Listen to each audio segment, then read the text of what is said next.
रोहतक में हरियाणा के डीजीपी शत्रुजीत कपूर ने पुलिस अधिकारियों के साथ बैठक का आयोजन किया। इस मौके पर पुलिस और पब्लिक के बीच समन्वय स्थापित करने के लिए डीजीपी ने रोहतक व गुरुग्राम से शिकायत के एक हफ्ते बाद फीडबैक की योजना बनाई है। वहीं उन्होंने कहा कि विदेशों में बैठे अपराधियों पर नकेल कसने के लिए सुरक्षा एजेंसियों के साथ हरियाणा पुलिस मिलकर काम करेगी। इसके अलावा महिलाओं के लिए सुरक्षित शहर बनाने के चलते मंचलों पर नकेल कसने के लिए पुलिस द्वारा टीम बनाई गई है। एक्सक्लूसिव डेस्क बनाई गई हैं जो साइबर क्राइम को डील करती हैं और बैंकों के साथ उनका कोऑर्डिनेशन है। तो जो सूचनाएं हमें गोल्डन आवर में आ जाती हैं, यानी जैसे आप जानते हैं कि एक्सीडेंट में एक गोल्डन आवर होता है कि एक्सीडेंट हुआ और 1 घंटे आधे घंटे में अगर पेशेंट या विक्टिम जो है वो समय पे उसको मेडिकल हेल्प मिल गई तो उसके बचने के चांसेस बहुत बेहतर हो जाते हैं। तो इसी तरीके से हमारी साइबर क्राइम्स में भी जैसे ही इंसिडेंट हुआ, अगर वो 1930 पे कॉल करते हैं, और इसमें मैं आप सबसे अपील करूंगा कि इसको पब्लिसाइज़ करें कि कोई भी साइबर क्राइम होता है तो 1930 पे आप फ़ोन करेंगे तो वो हमारे 112 के सेटअप पे जाता है, और 112 का जो हमारा बड़ा जो हमारी ये उसका डायल 112 का कंट्रोल रूम है, वहाँ पे एक्सक्लूसिव जो 1930 की हेल्प डेस्क है वो तुरंत उसका फॉर्म भर के और कंसर्न बैंक को रिक्वेस्ट भेज देते हैं। उनका टाई अप है बैक एंड पे, और बैंक उसको पेमेंट को स्टॉप कर देते हैं। तो उसका जो आंकड़े पिछले महीने के थे, करीब 2 करोड़ की ऐसी हमारी पेमेंट्स थी जो उनको समय पे रिपोर्ट मिली और उन्होंने तुरंत उसको रोका, और वो करीब 2-2.5 करोड़ रुपए का जो हर महीने का ये आ रहा है। तो उतने जो हमारी ऑफेंसेस हैं उतने पैसे वो तुरंत बचाने में कामयाब रहे, और बाकी जो लॉस हो जाता है उसके लिए हमें अभी बैंकों से और उनके साथ टाई अप करना है। और उसमें I4C है, नेशनल लेवल पे एक बड़ी एक बॉडी है, जैसे हमारा 112 है, तो I4C वो भी इस पे काम कर रहे हैं कि कैसे बैंकों को और हमारी जो मोबाइल कंपनियां हैं, फ़ोन कंपनियां, सर्विस प्रोवाइडर्स हैं चारों, वो और लॉ इन्फोर्समेंट एजेंसीज़, उनका जो कोऑर्डिनेशन है। तो ये साइंस एंड टेक्नोलॉजी को भी लेके आना, वीडियोग्राफी सीन ऑफ क्राइम की अच्छे तरीके से हो। सीन ऑफ क्राइम टीम्स हमारे पास हैं पहले से, इनका इक्विपमेंट बेहतर देना, तो उस पर भी हमने काम शुरू किया है। तो ये सारे काम करेंगे, कन्विक्शन रेट बेहतर होगी, आई एम श्योर। और जो कुछ मुद्दे हैं जो नेशनल लेवल पे किए जा रहे हैं, जैसे जुडिशरी की जो पेंडेंसी है, वो करीब 4.5 करोड़ केस हमारे देश में पेंडिंग है। हरियाणा की अगर बात करें तो 10 लाख क्रिमिनल केस आज की तारीख में पेंडिंग है। 5 लाख के करीब दीवानी और 10 लाख क्रिमिनल लोकल कोर्ट्स में और हाई कोर्ट में मिला के 15 लाख की पेंडेंसी है, जो बहुत अधिक है अभी। तो इस पर हमारा फोकस है, उसमें हमारी अदालतें भी उसको देख रही हैं, और ministry of home affairs, government of India, उनका भी बहुत फोकस है। तो मुझे उम्मीद है कि ये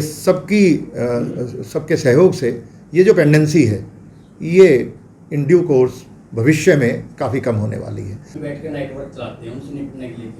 इसमें ये एक समस्या है, ये एक बड़ी समस्या है, और इसमें इंटरनेशनल लेवल पे भी कोऑपरेशन की बहुत आवश्यकता होती है। ये जिला स्तर की, कुछ हद तक स्टेट लेवल की भी हैं चीज़ें, लेकिन राष्ट्रीय और अंतर्राष्ट्रीय स्तर पे इसमें बहुत काम होने की संभावनाएं हैं। और मुझे खुशी होती है बताते हुए कि आपने पढ़ा भी होगा कि NIA, नेशनल इन्वेस्टिगेटिंग एजेंसी, को ये सारे जो हमारे 3-4 स्टेट्स हैं, चाहे दिल्ली हो या पंजाब, हरियाणा और आसपास राजस्थान है, तो ये 3-4 स्टेट्स में है, क्योंकि कॉमन गैंग्स हैं इनके, और कॉमन गैंग्स हैं तो इनके लिए NIA का भी एक मेजर फोकस एरिया है। अभी उन्होंने काफ़ी केसेस टेकअप किए हैं, और हमारे जो सेंट्रल एजेंसीज़ हैं, मिनिस्ट्री ऑफ होम अफेयर्स और सेंट्रल एजेंसीज़, वो भी, उनका भी बड़ा फोकस है। और इस पर आपने ध्यान किया होगा कि काफ़ी जो मेजर क्रिमिनल्स हैं उनको डिपोर्टेशन करके यहाँ पे लाया गया है। तो मुझे उम्मीद है कि इस पे हम लोग भी अपना काम, और उसमें एजेंसियों का आपस में कोऑर्डिनेशन बहुत अच्छा है, कटिंग अक्रॉस द स्टेट्स और सेंट्रल लेवल पे बहुत अच्छा कोऑर्डिनेशन उनका अभी बन गया है। उनके अच्छे नतीजे आने वाले हैं, और उन सब से एक फीडबैक लेने का सिस्टम बनाने का प्रयास हमने शुरू किया है। और उसमें मुझे खुशी है बताते हुए कि हमारे जो रोहतक ज़िला है, रोहतक में एसपी साहब ने, एडीजी साहब ने ये सिस्टम उसको ऑपरेशनलाइज कर दिया है और सभी जो भी कंप्लेनेंट्स हमारे पुलिस में शिकायत करते हैं, चाहे वो फिज़िकली आएँ, एसपी ऑफिस आएँ, पुलिस स्टेशन में आएँ, या वो किसी और माध्यम से भी अपनी शिकायत पुलिस विभाग को पुलिस स्टेशन में करते हैं, तो उसके बारे में उसके शिकायत करने के हफ्ते बाद, एक हफ्ते के बाद उनको कॉल करके टेलीफोन पे उनसे फीडबैक ली जा रही है, शुरू कर दिया गया है। और इसके अच्छे नतीजे मुझे उम्मीद है कि आएंगे, जब हमें हमारे जो कस्टमर्स हैं, हमारे क्लाइंट्स हैं, जो लोग हमारी शिकायत करता, उनकी फीडबैक उनकी मिलेगी तो हम अपनी सेवाओं को बेहतर कर पाएंगे। एक बड़ी पहल रोहतक के पॉइंट ऑफ व्यू से वो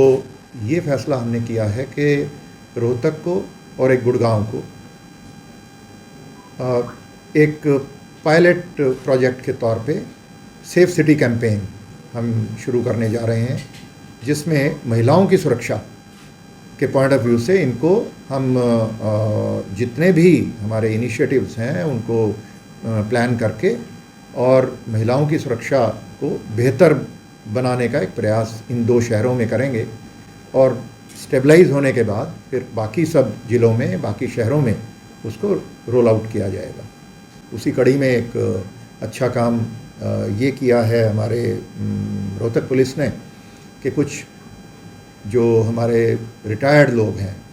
पुलिस के भी हैं, रेवेन्यू के हैं, दूसरे विभाग हैं, जिनका बहुत एक्सपीरियंस है, रिटायरमेंट के बाद समय भी है उनके पास और वो कुछ अच्छा काम करना चाहते हैं, जुड़ना चाहते हैं सरकार के साथ, सरकारी एजेंसियों के साथ, पुलिस के साथ, तो ऐसे लोग वॉलंटियर्स जो हैं उनके अनुभव का पूरा फ़ायदा पुलिस को हो।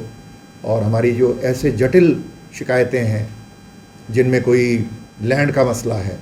तो हमें रेवेन्यू के जो अधिकारी हैं, रिटायर्ड हमारे तहसीलदार हैं, कोई कानूनगो हैं, तो ऐसे लोगों की एक 15 लोगों को अभी जोड़ा है और उनमें और इजाफा होगा मुझे उम्मीद है। और इन लोगों की मदद से जो जटिल शिकायतें हैं उनकी एक्सपर्टीज़ का फ़ायदा उठा करके उनको सुलझाने का काम शुरू किया जाएगा।